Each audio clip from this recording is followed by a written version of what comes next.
ಒಂದು ಈಗ ದೇಶದ ಕದನ ವಿರಾಮದ ಬಗ್ಗೆ ಒಂದಷ್ಟು ಜನ ಅನುಮಾನಗಳನ್ನ ವ್ಯಕ್ತಪಡಿಸ್ತಿದ್ದಾರೆ ಮತ್ತು ವ್ಯಾಪಾರ ವಹಿವಾಟಿನ ಸಲುವಾಗಿ ನಾವು ಕದನ ವಿರಾಮ ಘೋಷಣೆ ಮಾಡಿದ್ದೀವಿ ಅನ್ನೋ ರೀತಿಯಲ್ಲಿ ಚರ್ಚೆ. ನೋಡಿ, ಮುಂಚೆಯಿಂದನೂ ಕೂಡ ನಮ್ಮ ನಿಲುವು ಭಾಳ ಸ್ಪಷ್ಟವಾಗಿದೆ. ಎಲ್ಲ ಆಪೋಸಿಷನ್ ಪಾರ್ಟಿದವರು ಸರ್ಕಾರದ ಬೆಂಬಲಕ್ಕೆ ನಿಂತಿದ್ದೇವೆ. ನೀವೇನೇ ಡಿಸಿಷನ್ ತಗೊಂಡ್ರೂ ಕೂಡ ನಾವು ನಿಮ್ಮ ಜೊತೆ ಇದ್ದೀವಿ. ದೇಶದ ಹಿತಾಸಕ್ತಿಗೋಸ್ಕರ ನೀವು ಏನೇ ನಿರ್ಣಯಗಳು ತಗೊಂಡ್ರೂ ಕೂಡ ನಾವು ಅದಕ್ಕೆ ಸಮರ್ಥನೆ ಮಾಡ್ತೀವಿ ಅಂತಲೇ ಹೇಳ್ತಾ ಇರೋದು. ನಮ್ಮ ಆಕ್ಷೇಪ ಏನು ಅಂದರೆ, ಇವತ್ತು ನಮ್ಮ ವಿದೇಶಾಂಗ ನೀತಿ ಕದನ ವಿರಾಮ ಇರ್ಬೋದು ಅಥವಾ ಬೇರೆ ನೀತಿಗಳಿರ್ಬೋದು, ನಿರ್ಣಯಗಳಿರ್ಬೋದು, ಡೊನಾಲ್ಡ್ ಟ್ರಂಪ್ ಅವ್ರು ಯಾಕೆ ಘೋಷಣೆ ಮಾಡ್ತಾ ಇದ್ದಾರೆ? ಒಂದು ಸರಿ ಅಲ್ಲ, 6 ಸರಿ. ನಿನ್ನೆ ಸಾಯಂಕಾಲನೂ ಕೂಡ ಹೇಳಿದ್ದಾರೆ, ನನ್ನಿಂದ ಇದು ಕದನ ವಿರಾಮ ಆಗಿದೆ. ನಾನೇನು ಹೇಳ್ತಾ ಇದ್ದೀನಿ, ಇಂಡಿಯಾ ಪಾಕಿಸ್ತಾನ ಅವರಿಗೆ ನೀವು ಯುದ್ಧ ಮಾಡೋದ್ರಿಂದ ಪ್ರಯೋಜನ ಇಲ್ಲ, ನೀವು ವ್ಯಾಪಾರ ಮಾಡಿ, ವ್ಯಾಪಾರ ನಾನು ನಿಮ್ಗೆ ಕೊಡ್ತೀನಿ. ಇದು ಬೆದರಿಕೆನೋ ಅಥವಾ ಆಮೇಶನೋ ಗೊತ್ತಾಗಬೇಕಲ್ಲ. ಆಮೇಲೆ ಕಾಶ್ಮೀರ್ ಅಂತ ಇಶ್ಯೂ ಇರ್ಬೋದು ಅಥವಾ ಇಂಡಿಯಾ ಪಾಕಿಸ್ತಾನ್ ಇಶ್ಯೂ ಇರ್ಬೋದು, ಯಾವಾಗಲೂ ಕೂಡ ಬೈಲ್ಯಾಟ್ರಲ್ ಇಶ್ಯೂ ಇತ್ತು. ಶಿಮ್ಲಾ ಅಗ್ರಿಮೆಂಟ್ ಪ್ರಕಾರನೂ ಇಟ್ಸ್ ಅ ಬೈಲ್ಯಾಟ್ರಲ್ ಇಶ್ಯೂ. ಇದು ಇಂಟರ್ನ್ಯಾಷನಲ್ ಇಶ್ಯೂ ಯಾಕೆ ಆಗ್ತಾ ಇದೆ? ಆಮೇಲೆ 8 ಸಾರಿ ಇವರೆಲ್ಲರೂ ಬೇರೆ ರಾಷ್ಟ್ರಪತಿಗಳು ಅಥವಾ ರಾಷ್ಟ್ರದ ಅಧ್ಯಕ್ಷರು ಹೇಳಬೇಕಾದಾಗ ನಮ್ಮವ್ರು ಯಾಕೆ ಸುಮ್ಮನಿದ್ದಾರೆ? ಮಿಕ್ಕಿದ್ದಕ್ಕೆಲ್ಲ ಮಾತಾಡ್ತಾರೆ. ನಮಗಿರೋದು ಆಕ್ಷೇಪ ಅದು.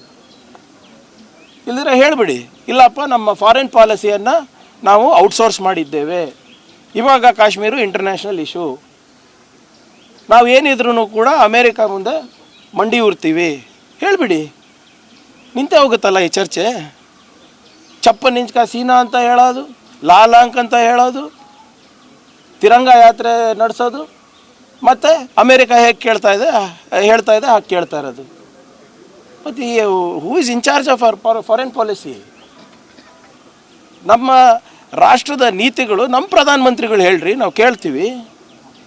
ಬೇರೆಯವ್ರು ಯಾರು ತೀರ್ಮಾನ ಮಾಡೋಕ್ಕೆ?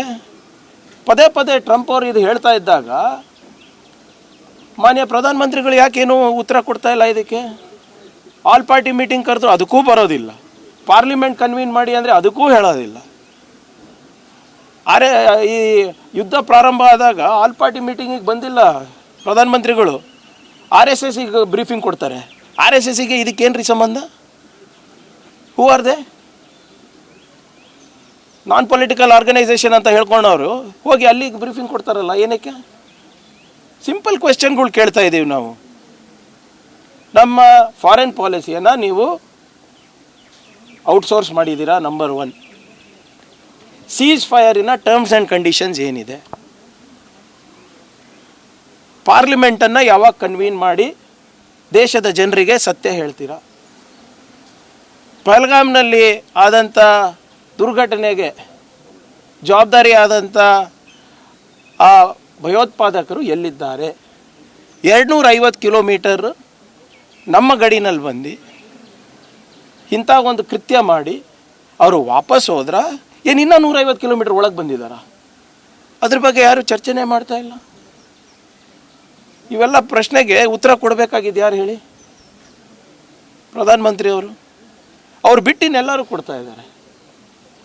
ನಮ್ಗೆ ಗೊತ್ತಿಲ್ಲ, ನೀವು ನಮ್ಮ ಮಾಧ್ಯಮದ ಸ್ನೇಹಿತರು, ನಿಮಗೆ ಮೂಲಗಳು ಎಲ್ಲ ಕಡೆ ಇರ್ತವೆ. ನಿಮ್ಗಾನ ಗೊತ್ತಾ ಕದನ ವಿರಾಮ ಯಾವ ಟರ್ಮ್ಸ್ ಮೇಲಾಗಿದೆ ಅಂತ?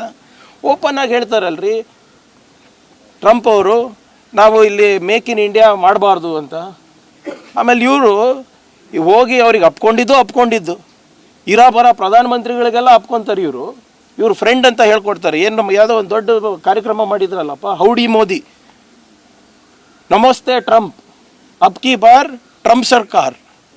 ಇವರೆಲ್ಲ ನನ್ನ ಒಳ್ಳೆ ಸ್ನೇಹಿತರು ಅಂತ ಹೇಳ್ತಾರೆ.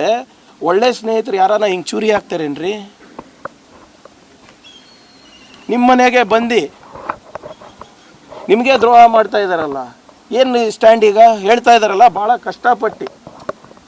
ನಾನು ಹಿಂದೆ ಮೊದಲನೇ ಬಾರಿ ಮಂತ್ರಿ ಆದಾಗ, IT ಸಚಿವನಾದಾಗ ಆ್ಯಪಲ್ ಮ್ಯಾನುಫ್ಯಾಕ್ಚರಿಂಗ್ಗೆ ಬ್ಯಾಂಗ್ಳೂರಿಗೆ ತಂದಿದ್ದೆ.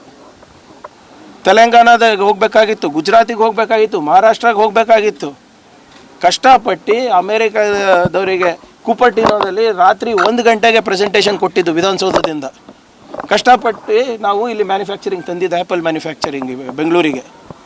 ಇವತ್ತು ಮೇಕ್ ಇನ್ ಇಂಡಿಯಾನೇ ಬೇಡ ಅಂತಾರೆ ನಿಮ್ಮ ಫ್ರೆಂಡು. ಅದಕ್ಕೇನಂತೀರಾ? ಇದಕ್ಕೆಲ್ಲ ಉತ್ತರ ಕೊಡಬೇಕಲ್ಲ ಪಾರ್ಲಿಮೆಂಟ್ನಲ್ಲಿ. ಆಯಿತು, ನೀವು ಪಾರ್ಲಿಮೆಂಟು ಫೇಸ್ ಮಾಡೋಕ್ಕೆ ರೆಡಿ ಇಲ್ಲ, 11 ವರ್ಷದಲ್ಲಿ ಒಂದು ಓಪನ್ ಪ್ರೆಸ್ ಕಾನ್ಫರೆನ್ಸು ಮಾಡೋಕ್ಕೆ ರೆಡಿ ಇಲ್ಲ. ಇಷ್ಟೇನಾ ನಿಮ್ಮ ಸಾಮರ್ಥ್ಯ? ಇಷ್ಟೇನಾ ನಿಮ್ಮ ಧೈರ್ಯ?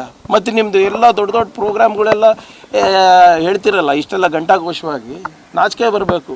ತಿರಂಗ ಯಾತ್ರಾ ಇವತ್ತು ಮಾಡ್ತಾ ಇದ್ದಾರಲ್ಲ, ಬಿ ಜೆ ಪಿಯವ್ರಿಗೆ ಏನಾದರೂ ನೈತಿಕತೆ ಇದೆಯೇನ್ರಿ? ವಿಪುಲ್ ಶಾ ಅಂತ ಮಧ್ಯಪ್ರದೇಶಿನ ಒಬ್ಬ ಮಂತ್ರಿ ಸೋಫಿಯಾ ಕುರೇಶಿ ಅವ್ರ ಬಗ್ಗೆ ಏನು ಮಾತಾಡ್ದ? ವಜಾ ಮಾಡಿದ್ರ ಕ್ಯಾಬಿನೆಟ್ಟಿಗೆ? ಒಂದು ಸರ್ವಿಂಗ್ ಆಫೀಸರಿಗೆ ಇನ್ಸಲ್ಟ್ ಮಾಡಿದ್ದಾರೆ ಇವರು ಬಿ ಜೆ ಪಿ ಮಂತ್ರಿಗಳು. ವಜಾ ಮಾಡೋದು ಬಿಟ್ಟು ತಿರಂಗ ಯಾತ್ರಾ ಮಾಡ್ತಾ ಇದ್ದೀರಾ? ಇವ್ರಿಗೆ ತಿರಂಗ ಹಿಡಿಯೋ ನೈತಿಕತೆನೇ ಇಲ್ಲ. ಯಾಕಂದರೆ ಇವರ ಗುರುಗಳು RSS ಅವರು 52 ವರ್ಷ ತಿರಂಗನೇ ಆರಿಸಿಲ್ಲ ಅವರು ಹೆಡ್ ಕ್ವಾರ್ಟರ್ನಲ್ಲಿ. ಈಗ ಸುಮ್ಮನೆ ಮೋದಿಯವರ ಏನು ಈ ಲೋಪಗಳಿದೆ, ಇಲ್ಲೇನು ಲೋಪಗಳಾಗಿದೆ ವಿದೇಶ ನೀತಿನಲ್ಲಿ, ಅದನ್ನು ಮುಚ್ಚಾಕ್ಲಿಕ್ಕೆ ತಿರಂಗ ಯಾತ್ರಾ ಮಾಡ್ತಾಯಿದ್ದಾರೆ. ನಾವು ಕೇಳ್ತಾ ಇರೋದು 5-6 ಸರಳ ಪ್ರಶ್ನೆಗೆ ಉತ್ತರ ಕೊಡಲಿ ಅವರು.